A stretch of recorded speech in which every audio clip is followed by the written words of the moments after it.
Hello, portfolio presentation. How you guys doing? So let's call this uh, week two review. Welcome to week three, or week three introduction, or something like that. Okay, so because I just want to go over week two and then talk about week three and what we have coming up, moving right along. Okay, so if we go back into week two, when we take a look at this portfolio audit form, don't spend a whole lot of time on this, guys. You got enough time working on your your own work and getting the presentation right. And that's where I'd like to see the bulk of your time being spent. The portfolio audit form, it's great. I mean, fill it out. It's a great way for you to keep track of what's going on because believe me, you can lose track really quick in portfolio. So it's just a really good way to try to keep all your notes together, keep everything together in one place. So keep filling it out, but don't kill yourselves trying to make it perfect. As long as it's something that you can understand, it's fine. Okay. So then we had this week, we had or week one, I'm sorry, week two. The only other thing I really wanted to mention, the rest, everyone was great in the rest. I just want to mention this right here. This list your three favorite graphic designers, first describe your design style and explain how they have been an inspiration to you. And listen, guys, these are graphic designers. When we ask for graphic designers, it's something completely different than an illustrator. And I really want that to be specifically clear to you. I am not an illustrator. I'm a graphic designer. Can I illustrate? Absolutely. But that's not my title. I do something different. I don't illustrate all day. I put design and informational pieces together. That's what I do. So when we say look for your favorite graphic designers, make sure that you're finding graphic designers here and not,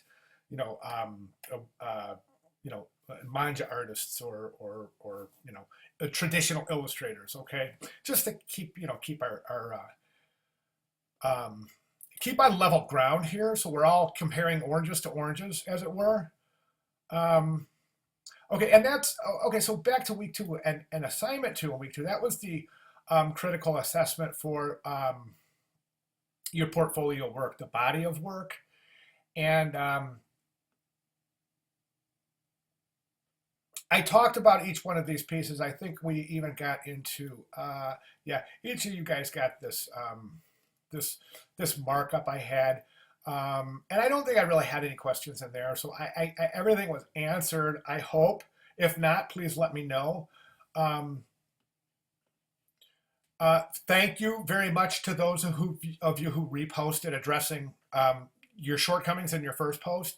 It's really an ongoing editing process, the whole portfolio thing. And this is only a 6-week class, but I don't want you guys to think that after 6 weeks your portfolio travails are over. I mean, you'll be working on your portfolio the rest of your careers. That's just the way it is. I mean, you want to keep things up to date, and your skill set's going to change throughout the years. So you want to you want your portfolio to be representative of that.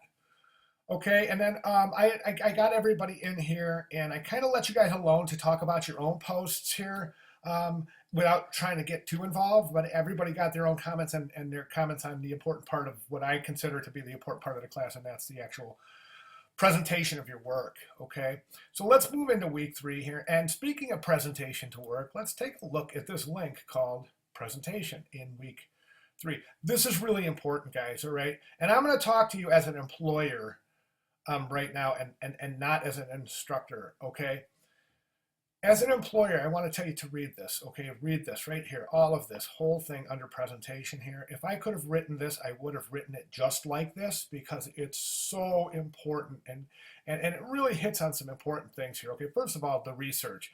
Do your research. I mean, you're not going to know what a portfolio is supposed to look like until you start looking like one. I mean, looking at them. And I don't mean looking at one or two. I mean looking at hundreds. I mean, I literally probably look at 1,000 portfolios a year. I mean, it's what I look at, constantly look at portfolios. Not only if I'm hiring interns or designers, but also if I do a lot of AIGA portfolio shows, and AIGA, you can see that right here. And your local AIGA, research that if you don't know what it is, and you should have a local chapter. I highly recommend looking into that. Okay, but at any rate, I want to talk about this right here. The second paragraph, it says you are likely to need a hard copy and an electronic version of your portfolio. So what exactly does that mean? You definitely need a hard copy. I'm sorry, electronic version, right? I like to see a book. I like to see a hard copy as well. So what I like to see is this. If I have somebody coming in, or if I'm coaching a student through AIGA, I like to see this. I like to see your book. I like to see a PDF portfolio on a disc, and I like to see if you have a website. That would be awesome. You probably don't have one for this particular class or put together yet through the portfolio website. If you have one, that's great, but eventually you're going to have to. So that's the big three. Okay, that's our Kevin Love, LeBron James, and Kyrie Irving. That's our big three. Okay, that's our book, our portfolio book, our electronic PDF portfolio, and our website. So in this class, we're going to concentrate on our book and on our PDF. All right, they can be formatted the same. One's just going to be on page. One's going to be in print. One's going to be on screen. So think about how the pages would turn differently. So if you're assembling a portfolio for print, it's going to be differently because you're going to have the pages turning like this. So the back of one page is going to be the front of another. Do you see what I'm saying? So you're designing spreads instead of electronically. You can present it one page at a time. And we'll get into a little bit more of that. But again, the name of the game here is research, folks. Take a look at portfolio books as well as electronic portfolios. You're going to see a lot of electronic portfolios. Book portfolios are going to be harder to come by. Print portfolios. And make sure you refine your searches to print portfolios. Okay. Okay, and then this is to consider. This is basically how you are going to decide personal style here, what to consider from the section before that, and then including a design and process book, what I want you to talk about in 1 second. But personal style, read through this. You all have a personal style, whether you know it or not, and it's just up to us to develop it and cultivate it in this presentation of your work so that we have one cohesive style, one cohesive body of work style, as opposed to several individual pieces grouped together. Okay, and that's the difference between a presentation and a portfolio. A portfolio should not be a bunch of pieces grouped together. It should be a body of work. And we talked about that last week, so I don't want to talk about that too much right now.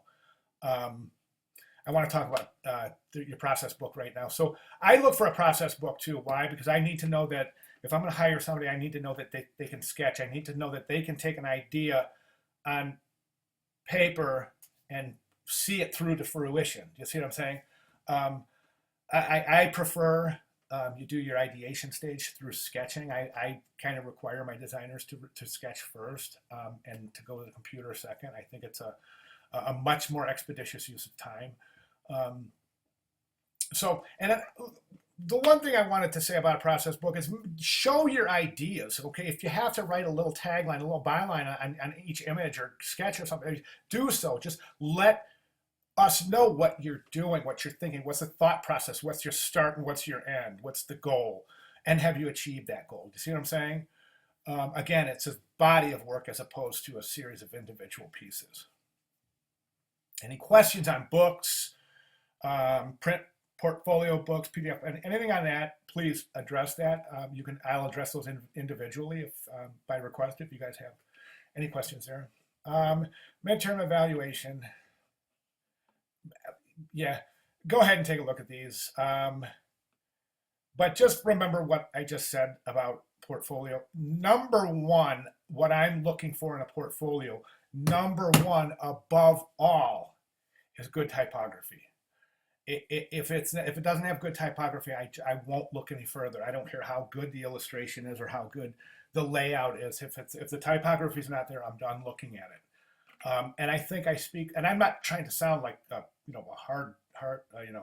hard-nosed designer. I'm just saying that it's very, very common. The number one thing that most designers look for is typography. So please keep that in mind. Brush up on your typographic rules and regulations. Okay, so anyways, and then the assignment 1 here, let's just check this out. Assignment 1 is portfolio research. Okay, guys, look, this sounds like a crazy assignment, but it's not. Don't spend all week on this, all right? You have enough work to do on your book, on your portfolio, and your presentations, and your edits and choices, etc., etc. So please don't go crazy on this. Just be brief with it, but complete and thorough. Okay, because I will check for thoroughness. I just want brevity here, as opposed. Don't spend till Thursday working on this, guys. Please. Okay, because here's the meat. Here's where the rubber hits the road. Here's guys. Here's the meat right here. Is your critical assessment for week 3, which is going to be your advertising campaign. So you have one campaign including 4 to 6 pieces. This is one campaign, guys. This is 4 to 6 related pieces, all right? So your advertising campaign could be something like you have your brochure, your billboard, your website, I don't know, your signage, a vehicle signage, and your jetliner. I don't know, whatever. 5 related objects. 5 related objects make a campaign. It's not 5 different things, okay? And that really is important, guys. Okay, so that's what I have. Problems and solutions. Here I am. Oh, I'm not there yet. Oh, hey, you know what? I didn't fill out week 3 questions yet. I'll go ahead and get on that right now. But I'll see you guys on discussion board. And listen, you guys are doing great. The first 2 weeks are really super demanding, so I've been that way.